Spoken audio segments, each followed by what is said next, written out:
Welcome everybody, my name is Rob Norman, this is Rob for Films, and this particular episode is part 2 of a 3-part series entitled Shot or Not. Hit it! That's what I'm talking about. If you did not watch part 1, I'm going to link that up above somewhere. Click on that little clicker thing and it'll take you to the other video. You don't want to run it for here, then come back and watch this one. But then at the end, I have a little sneak peek for next week's video, which should be fantastic because they're all fantastic. If you watched last week, you'll know that we picked the shot from Jaws, the dolly zoom, vertigo, push-pull, whatever you want to call it. That shot right there. Let's just kick it.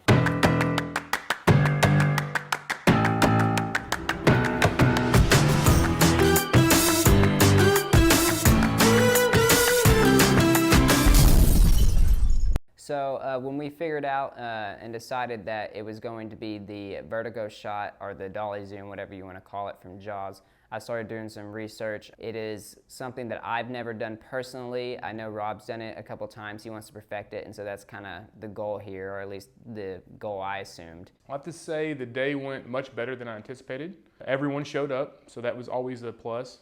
Well, except for Brennan. You know, it's hard to get anything done with half your crew there. We got 2 people that we like and we can trust in Kieran and Zach. What do I bring to the team? I basically am the team. Narcissist much? Come on, I get blamed for being a narcissist, and then there's Zach that he can just say that. It's pretty unfair. Like, why am I that one? It's clearly Zach. It's not me. What do you bring to the team? A winning personality. Winning personality. This is the same guy. Oh my gosh, I can't believe this. Same guy that when he got interviewed from Bowie News for film his senior year, his pants were unzipped the entire time. And then when everybody told him after it was over, he went on a rampage, and I had to convince the lady that he had some kind of mental disorder just so she didn't call the cops because he was so crazy. Winning personality. But we were missing someone to film. Yeah, Brennan didn't show. So therefore, some of the thinkers had to do some filming. Superior unintellect. We all started in the classroom, and I went over what the plans were for that day to get the whole team on the same page. You never really know where your team is at. They could be in left field or right field, at the donut shop. You don't really know. You just hope that they're there mentally and physically. There's no guarantee in life. Discussed what image we're looking for. I explained how we were going to obtain that image in things that we need to be careful for. Now, when I was going through this process, I was really considering things that might not be a problem, but possibly could be, because I didn't want to get in there and everybody being like, oh, we never thought of that one thing that was a huge issue. You know, let me know if you're keeping up. I'm trying to keep the vocabulary very simple for everyone, especially my crew members. I feel like there's some things we're worried about that we won't have to be. Sure. And I knew that going in. I thought this might work out. I feel like it's possible, but it could be a problem I put on the list. Mm-hmm. So there were certain things that I knew that were set in stone. I knew that we were shooting 24 frames per second. I knew that our shutter speed was going to be 50. I knew that we wanted a pretty shallow depth of field, and so therefore when we were out in the sun later for the real shot, that we were going to have to use some ND filters in order to keep that shallow depth of field. We needed a continuous autofocus function. So that turned me to the Canon 90D, which has a pretty good autofocus function, and it will be continuous if you click on, you know, the screen, and then when we're pushing forward, it'll stay pretty much in focus the entire time. The Canon 90D, Cole thought that would be his favorite choice, and it was mine too for this particular project. It's funny that we are pulling off this shot with a $1,200 camera body versus the, I don't know how many hundreds of thousands of Panaflex is. But, you know, that's what they used. The next thing I had to think about was the lens, and this filmmaker that I was looking at, he started from about a 16 and went into a 35 that is full frame lens, so we had to kind of tweak that a bit too, because we didn't have that for a Canon, obviously. And so, but I knew it needed to be wide and then go in more to around the 35 to 50 range. So we had a Sigma lens that I thought would work pretty well doing that. So if everything goes the absolute best way, it could 100% be automatic. We just press 2 buttons, the slider and the focus do the job for us, and the shot's done. Well, that would be a miracle in itself. You know? If it works, but That's the dream. it might not. How long do you want to troubleshoot? Is that the question? Basically.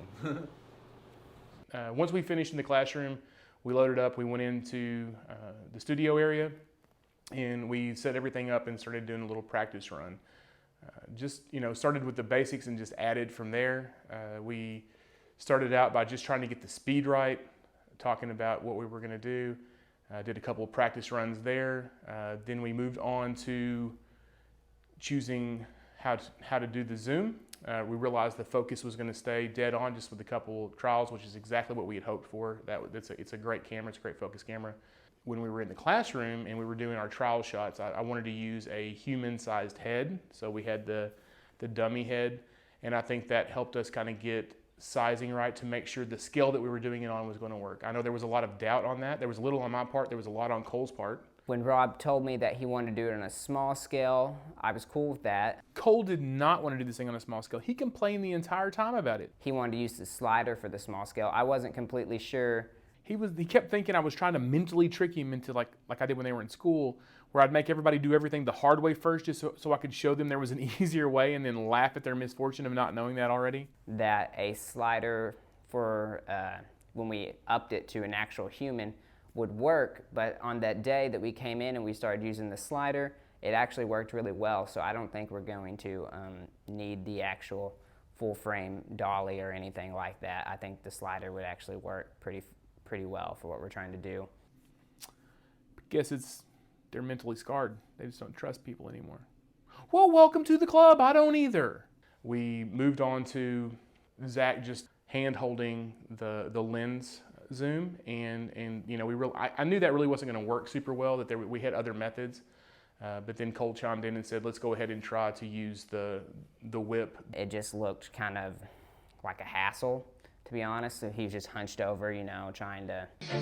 The bell is that for me.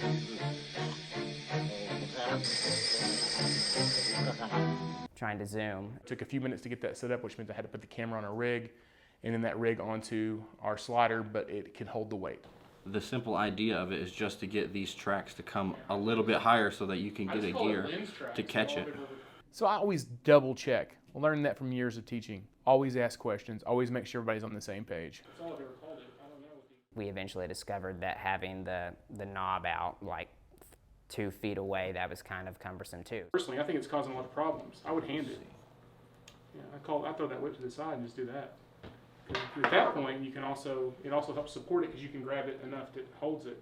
Yeah. Without, you have no control with the whip. You're just wobbling it. So we just used the actual knob that was attached to the rig to zoom, and that seemed to work out pretty well. After a few tries, it was looking really, really cool. We managed to get it kind of down to where we could feel it after just a little bit.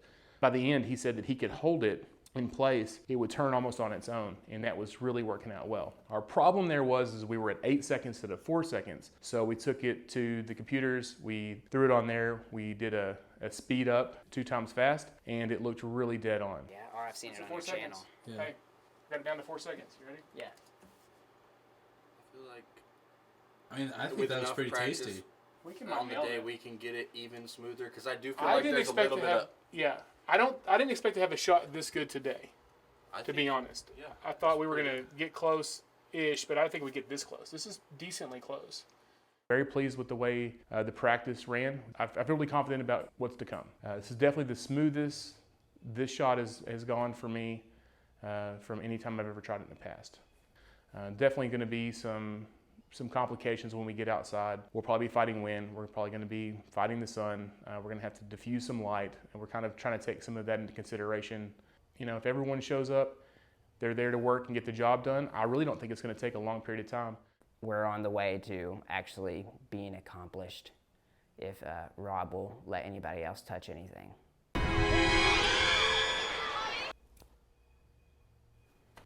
All right, guys, thanks for joining me this week. Hope you enjoyed this episode. If you didn't watch the first one, be sure to head back and watch that. In just a second, I have a little teaser for next week's video.